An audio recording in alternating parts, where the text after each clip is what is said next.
I'm going to speak a little bit about analytical meditation and what it is and how to practice it.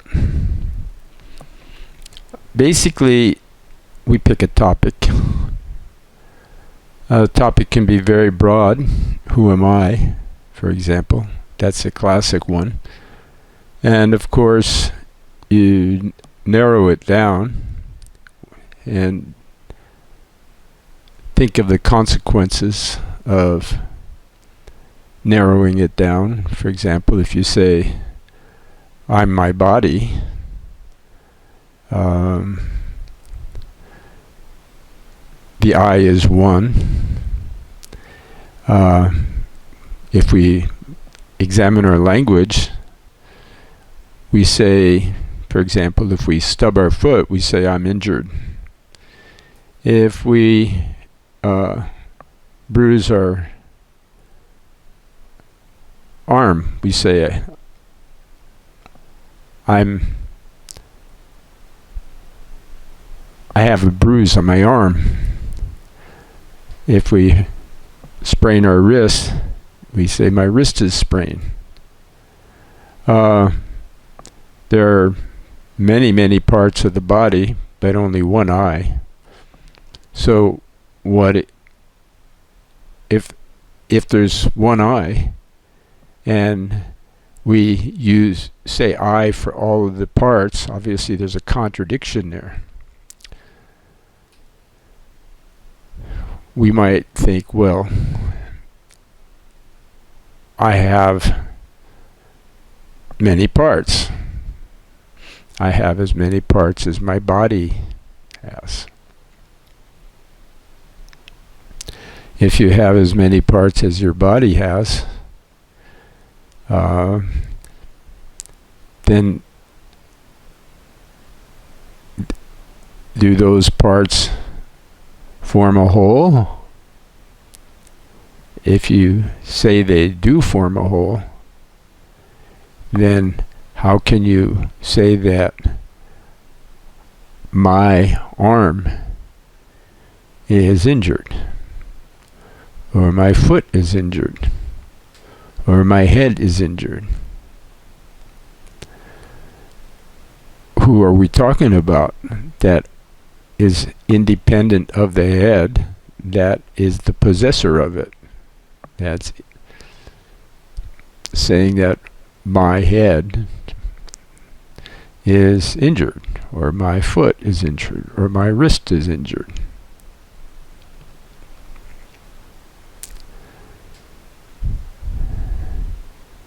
We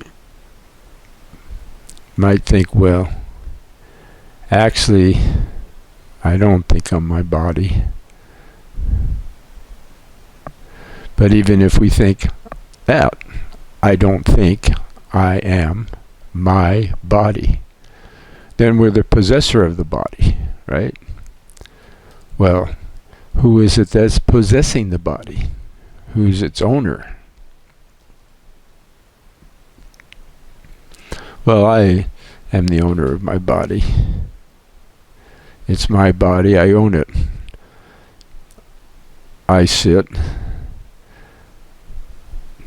I walk, I run, I stand, I move into various yoga asanas. Oh, we might think, well, I'm the agent of action. I act upon my body.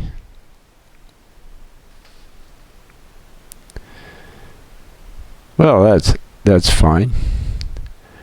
So is the body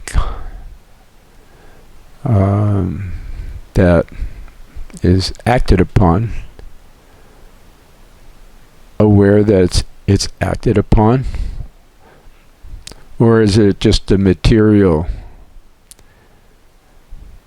thing? Is it just a piece of flesh and bones and so forth, without consciousness?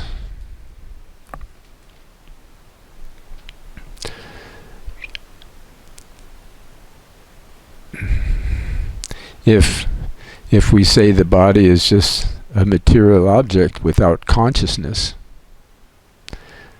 then is it any different than a chair or a bicycle?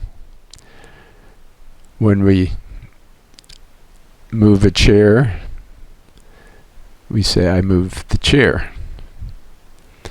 When we move our body, we might think similarly, I move my body from this place to that place, or this side of the room to the other side of the room. And thinking in this fashion, we can look at all kinds of material objects and say, well, is my body different from those material objects?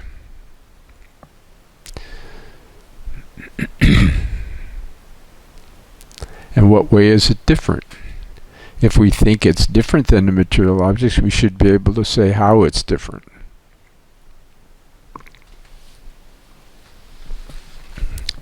Well, when I tell my body, or I have the volition to go from my house to the market, I form the intention to go there. And it's my body that forms the, my body's going to take me as I intend. Well, it does a pretty good job. We might think it does an excellent job. If such is the case, then does it do as good job as a Tesla, which we similarly form the intention for it to take us to the market?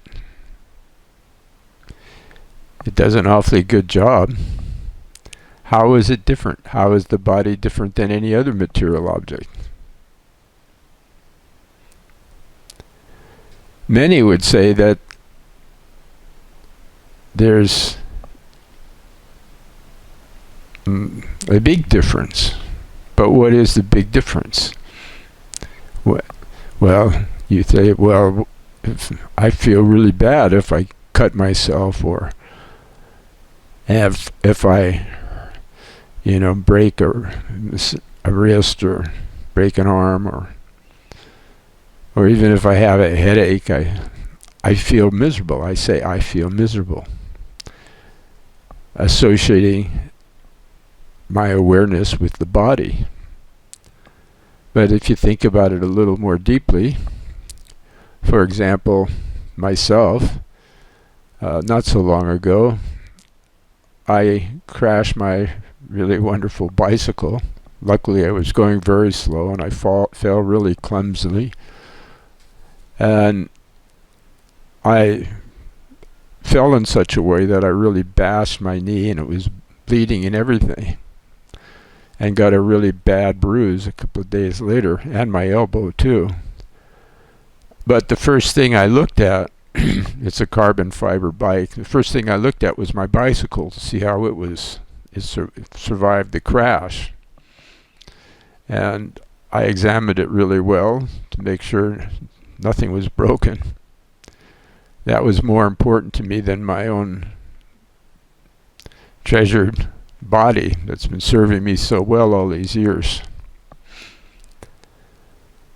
We put fuel in our vehicles.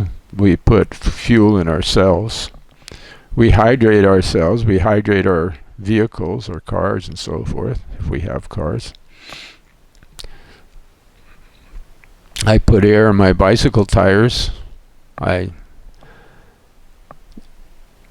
tend to repair my shoes, file my toenails, take care of my feet that make contact with the ground.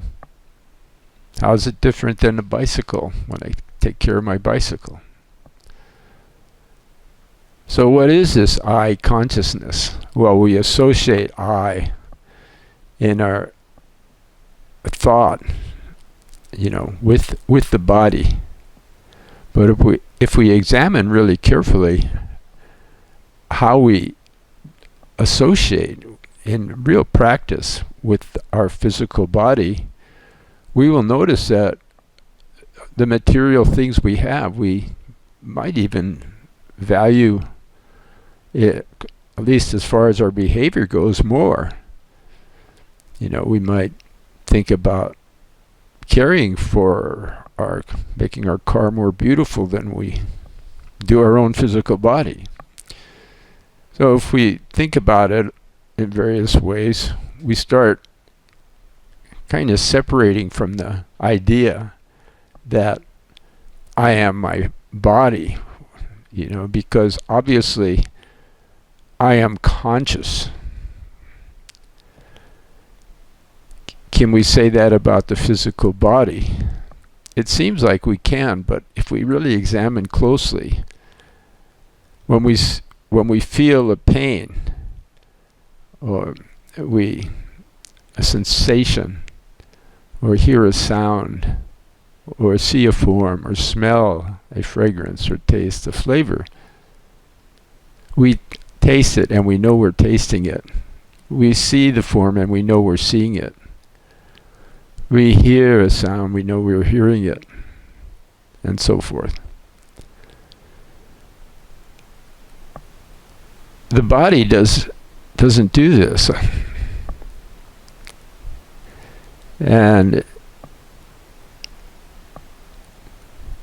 neither do any other material forms. So if we examine a little bit, we'll kind of begin to doubt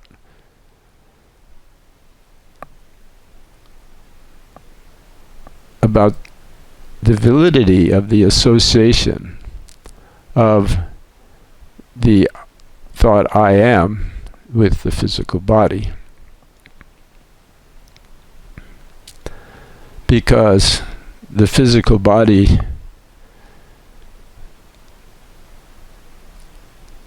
doesn't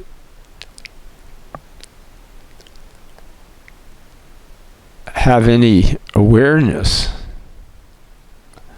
any consciousness of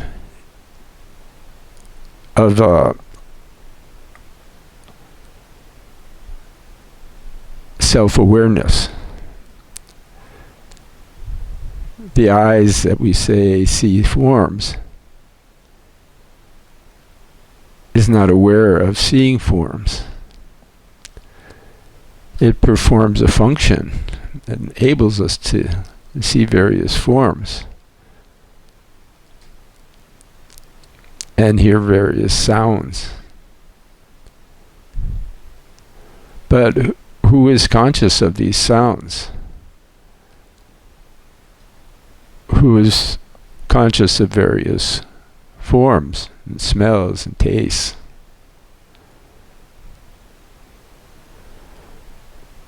Who is it that says I, that intends, forms the intention, and uses language?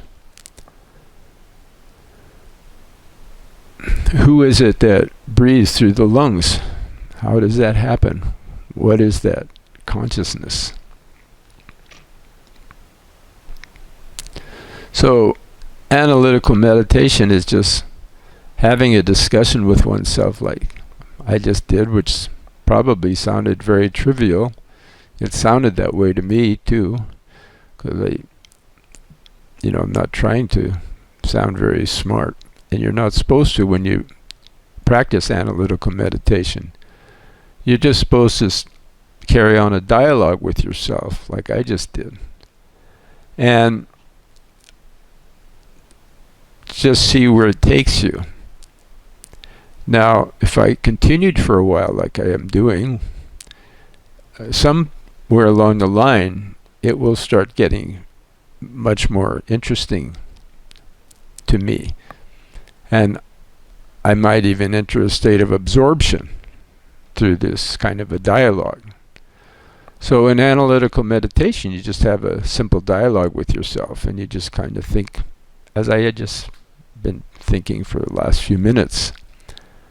And you just keep it going until it starts taking hold and grabs you, so to speak.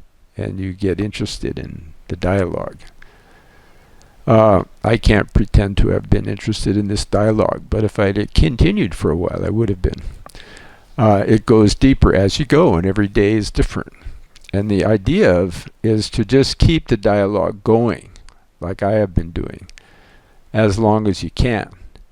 And then when the session is over, you're done. That's it. But you don't pause and reflect. And that's not analytical meditation. What I'm referring to here, if you look up the 9 stages of samadhi in the Shurangama Sutra, but it's also in many other texts. Then we're talking right now about the 3rd and 4th stages, which are, not the ultimate, but they're necessary stages. All the stages are necessary from the 1st to the 9th. So we're talking about sort of mid-range stages right now, like climbing up a ladder on the 3rd and 4th rung. So this is just a very brief introduction to analytical meditation, and I'll give some more on this because it's an interesting topic, and we'll kind of walk through different analytical meditations. Okay, I hope this is helpful. Analytical meditation is very simple. It is very tedious also, and it may not seem like much fun, but in terms of practice and getting to know the nature of the mind, it's the very best practice.